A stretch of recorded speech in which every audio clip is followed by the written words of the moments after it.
Thank you, Mr. Yazdani.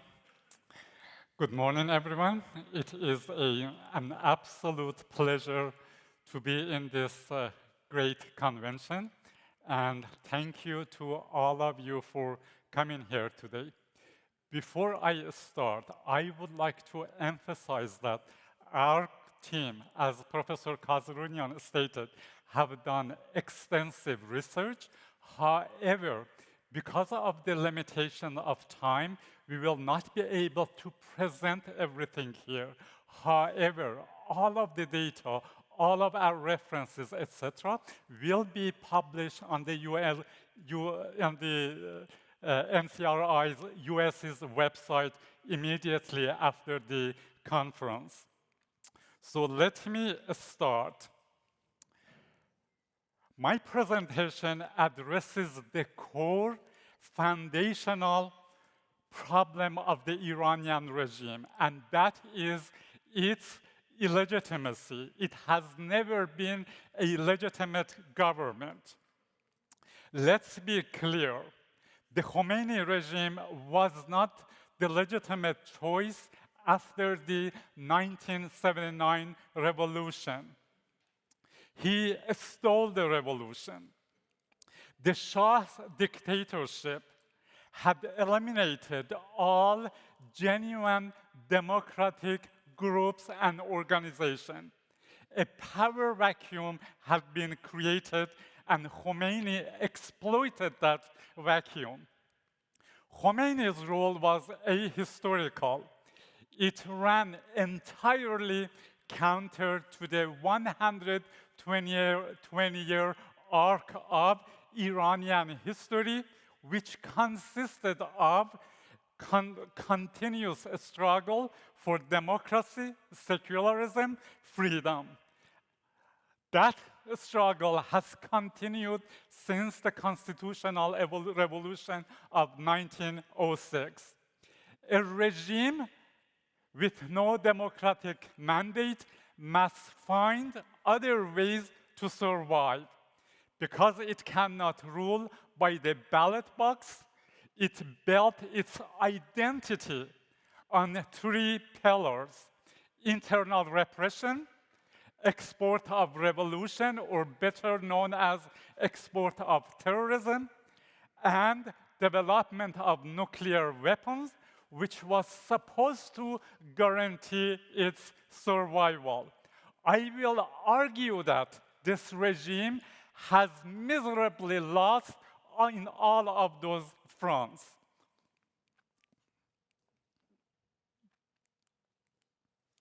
Let's start with the most visible failure, the Iranian regime's nuclear project. The regime wanted this project to be its ultimate guarantor of survival. But this project was stopped dead in its track, not by a foreign intelligence agency, but by the Iranian resistance itself. In 2012, the NCRI US delivered a breakthrough revelation of the secret Natanz site. This courageous act of patriotic intelligence. Let me repeat that. This courageous act of patriotic intelligence exposed the mullahs to the world. That moment changed everything. It put a tightening rope around the regime that has never been fully removed, leading to crippling international sanctions and, of course, diplomatic isolation. The pillar that meant to provide strength only provided vulnerability. The world has become much safer because the Iranian regime's nuclear project was exposed. And as a result,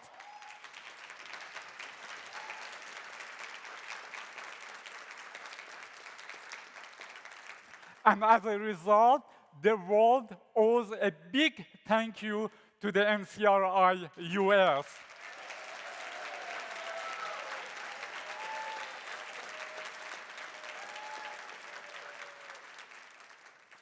However, we, and of course the international community, must remain highly vigilant. There should be absolutely no opportunity for the Iranian regime to ever have any kind of access to nuclear weapons. Now, what about the export of revolution, or actually export of terrorism? This was meant to be the regime's primary tool for projecting regional dominance. For decades, this meant the plundering of national wealth, billions of dollars which were meant for infrastructure, which were meant for hospitals, for health, for education, was stolen from the Iranian people to fund terror groups. Their biggest gamble, the regime's biggest gamble, was pouring money and manpower into saving Bashar Assad's brutal dictatorship. And what is the result? Total strategic failure. The Assad regime is gone.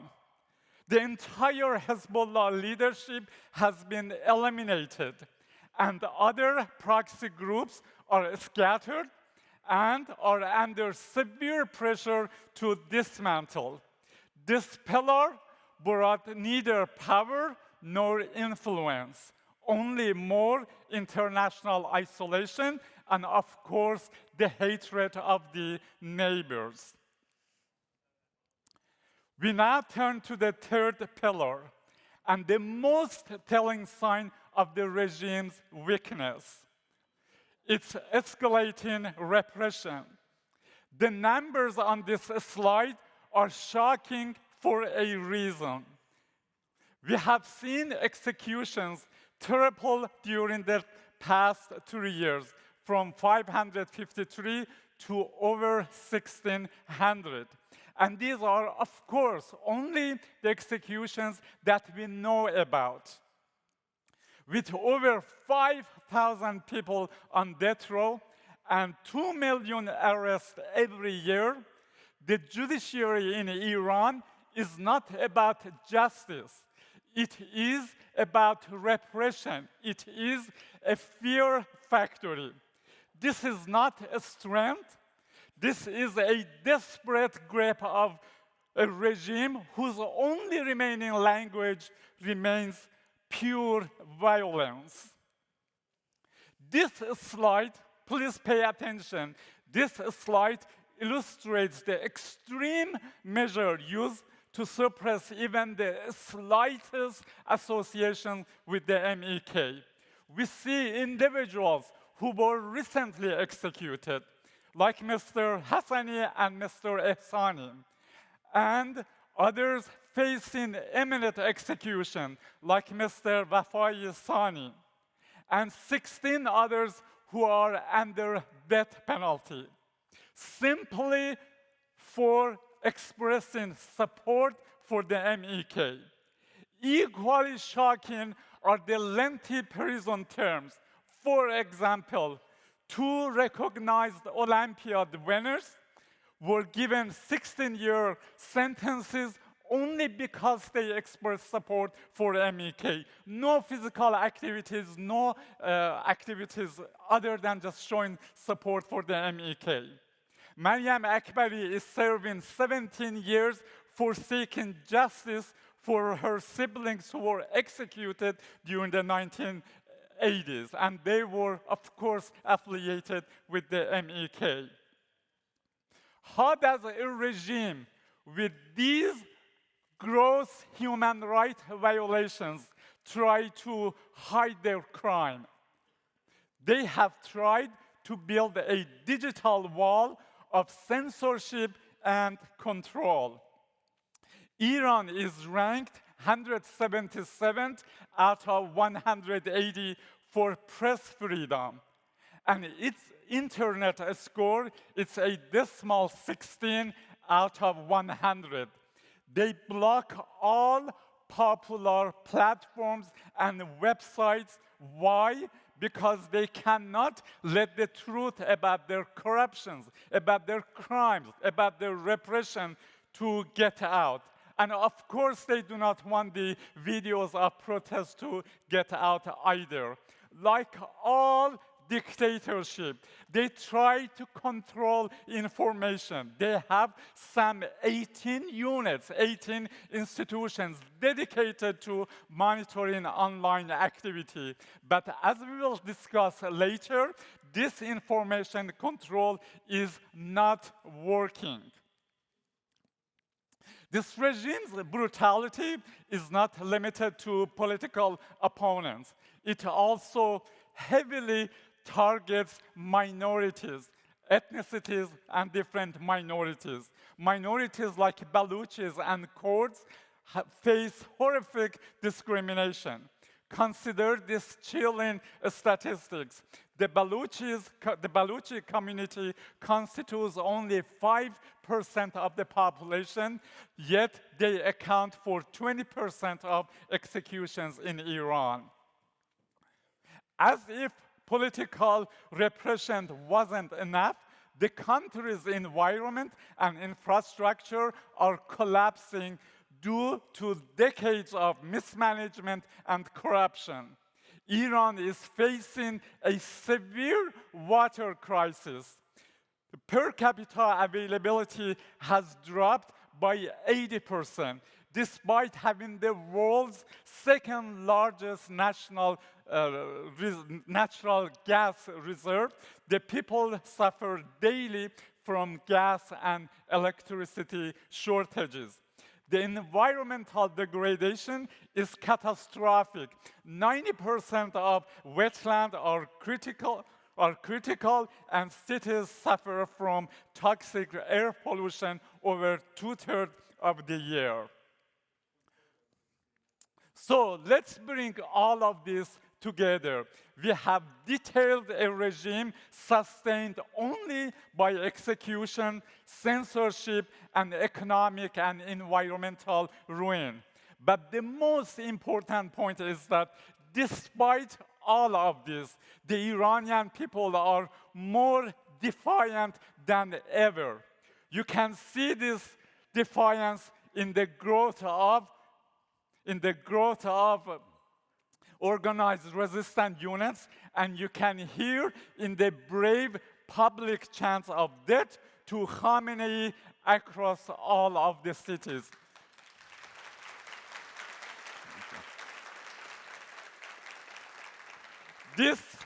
This converging crisis have created a society that is boiling over. The regime has shown it can only destroy. It cannot govern. And the people are showing us that an explosion of freedom is not just possible, it is inevitable. Thank you.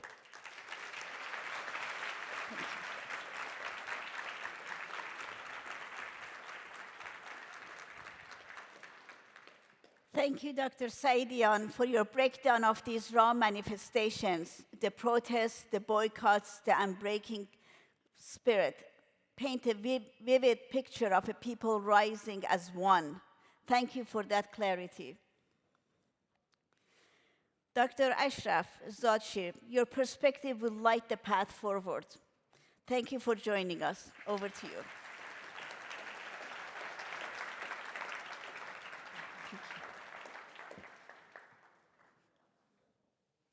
Ladies, gentlemen, honorable guests, it's an honor to be here today. My colleagues, give me a second. My colleagues have outlined the regime's profound economic, social, political, and legitimacy crisis. I will now examine how these crises have manifested in their most consequential form, sustained revolt. From isolated protest grown into a sustained, organized challenge to the regime's survival. Let's focus on three defining uprisings that together mark a turning point from which regime cannot return. Three nationwide revolts shaking all 31 provinces. Revolts from 2017, 2019, and 2022. Different triggers, one demand: an end to clerical rule. Each one ended a fallacy, a myth. Let's start with 2017. The December 2017 uprising marked a turning point. Within a few days, protests spread to 142 cities, led by young, educated, and unemployed Iranians. The key slogan, reformer, hardliner, the game is now over, captured a new reality: a rejection of change from within and open defiance of supreme leader. The 2017 uprising shattered the regime's four-decade narrative of competing factions. Iranians made clear that they have moved beyond the regime's manufactured divisions and now reject the system in its entirety. In November 2019, a sudden fuel price hike ignited Iran's largest uprising in 4 decades, spreading to over 200 cities.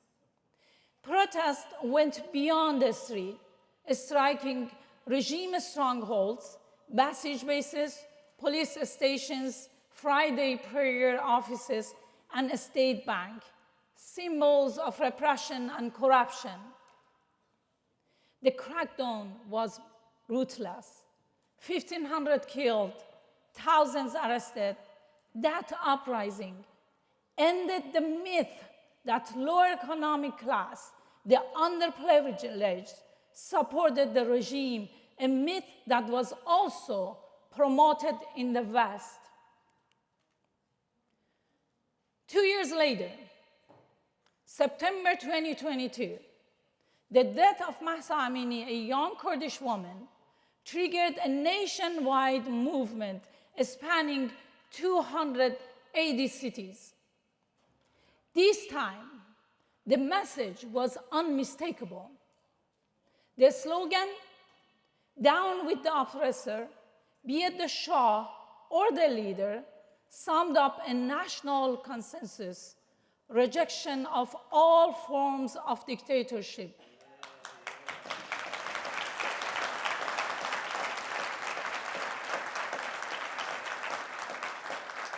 Whether monarchical or theocratic.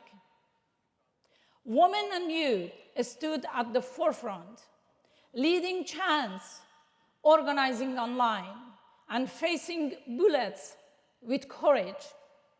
1,500 demonstrators killed, 90,000 young Iranians were detained, and over 300 IRGC members were killed. This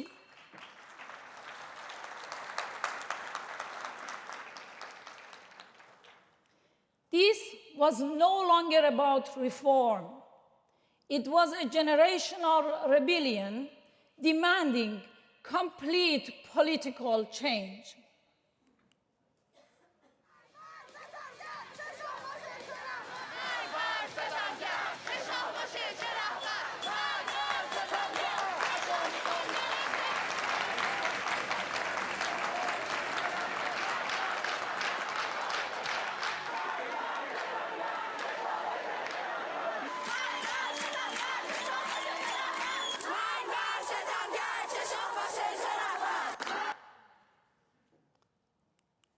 As you have seen, down with oppressor, be it the Shah or the leader. Today, opposition reached far beyond the streets. MEK-affiliated resistance units, now active across more than 31 provinces, have evolved into a structured and organized resistance force energizing communities, sustaining defiance, shattering the wall of repression, and igniting nationwide uprising. Within last year alone, the resistance units have carried out over 39,000 acts of defiance,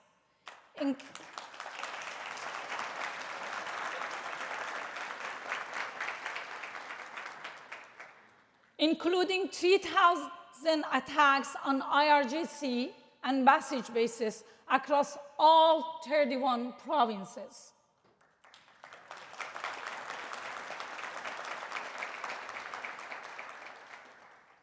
Election boycotts have become another weapon of resistance, with voter turnout dropping to as low as 8 to 10%, the regime's political facade is collapsing.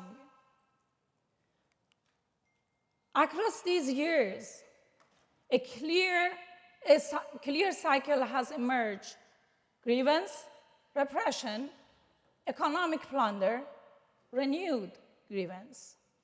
The regime's survival strategy, built on repression, corruption, and proxy militias, ironically, creates the very conditions that reignite rebellion.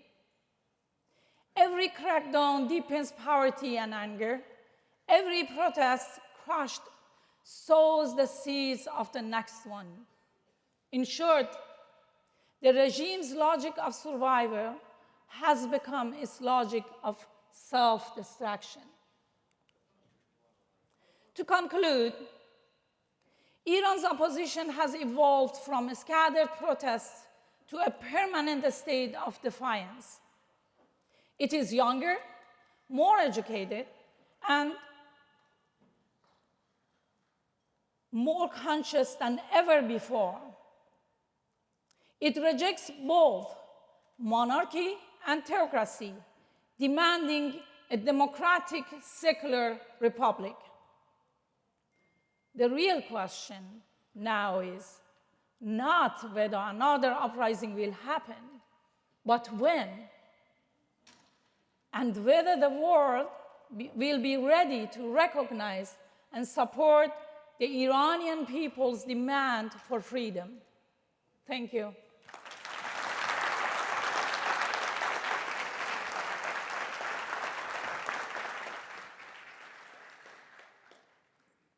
Thank you, Dr. Rizadchi. Your examination of the opposition's rising power and the regime's dead end path gives us not just analysis, but hope grounded in facts.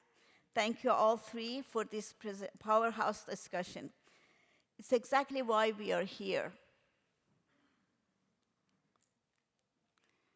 We didn't come for comfort. We came for the truth, and it's ugly.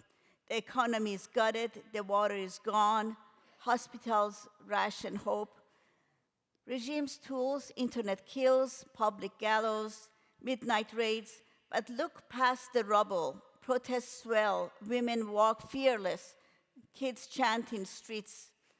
MEK's resistance units, echoes of Paul Revere, one rider, one whisper, world changed. Data says the regime is losing. Defections, cash runs dry, control slips. Scholars just proved the arc of history, it's bending. Foundations exist, rule of law, elected councils, zero nukes, no dictatorship survives if Iranians refuse to bow. Jefferson was right, reason over faith. America tore off its chains once, Iran's doing it, live streaming it on mobiles. This isn't the end. It's Iran's constitution. It's the Bill of Rights. It's shot at breathing free. Towards the Iran's democratic revolution, fiercely together.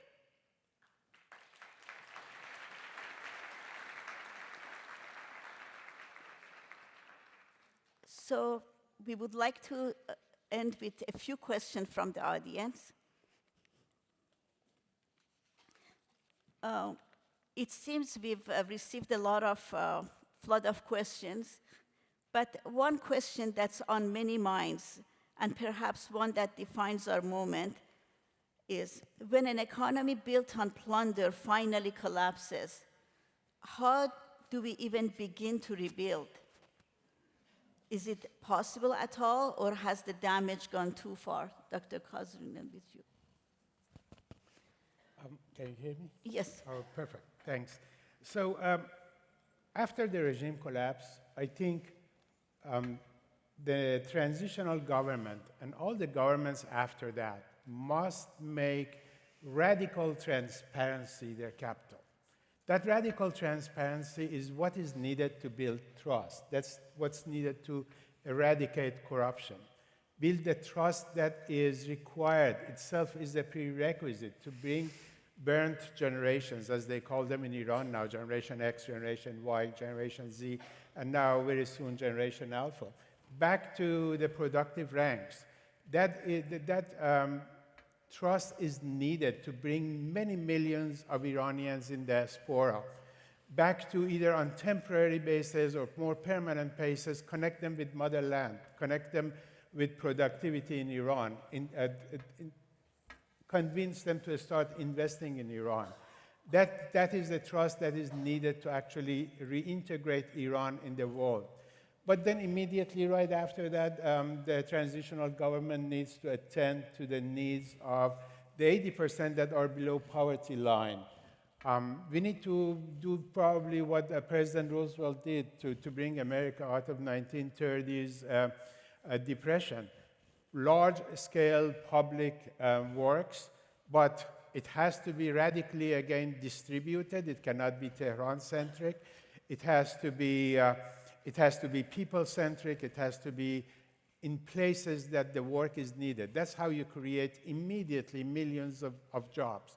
But then beyond that and long-term, absolutely we can catch up. We cannot catch up to the rest of the world that we are behind by many decades, but we can catch up by changing the game and changing the game plan. We have to leapfrog technology. We have to create a knowledge-based economy. We have to create digital manufacturing versus the traditional 1970s and 80s manufacturing. And ironically, we actually have an advantage because we don't need to deal with legacy industry, the industries of 70s and 80s that we need to replace. We can start afresh. We have to deal with we have to develop digital manufacturing. We have to have digital twins in almost every organization that we build. We have to have a smart agriculture, AI-supported agriculture, drone-supported agriculture. We need to have platforms, digital platforms for rapid reskilling the labor. So there are so many things that we can do to create that leapfrog leap. I hope that answers part of the question. Yes, definitely. One more question from the audience. What is the event that needs to occur for regime change, and how close is it from happening? What are the gauges or signals? Was that for me? Could you repeat that one more time, please? What is the event that needs to occur for regime change, and how close is it from happening? What are the gauges and signals? Okay, well, for the regime change, right? Yes. Of course, we see the contentions, we see the people on the street, we see the chants, we see the extensive network of resistant units that are very active, and we know that the society is ready for explosion. We have seen the episodes in, for example, last 2-3 uprising, and each and every one of them became stronger. It was widespread, and of course, the Iranian regime tried to suppress it a lot more violently.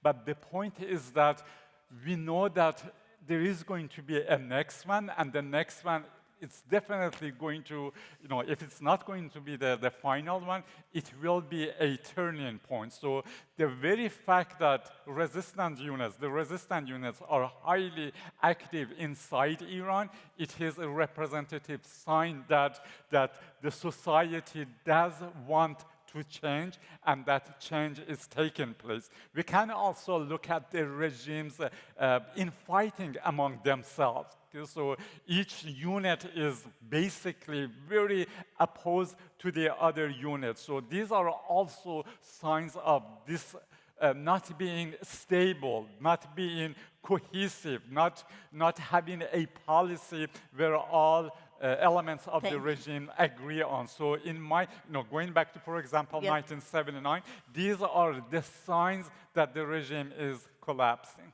Thank you, Dr. Saidian. Thank you. Due to the time, we have to close the panel. Thank you very much.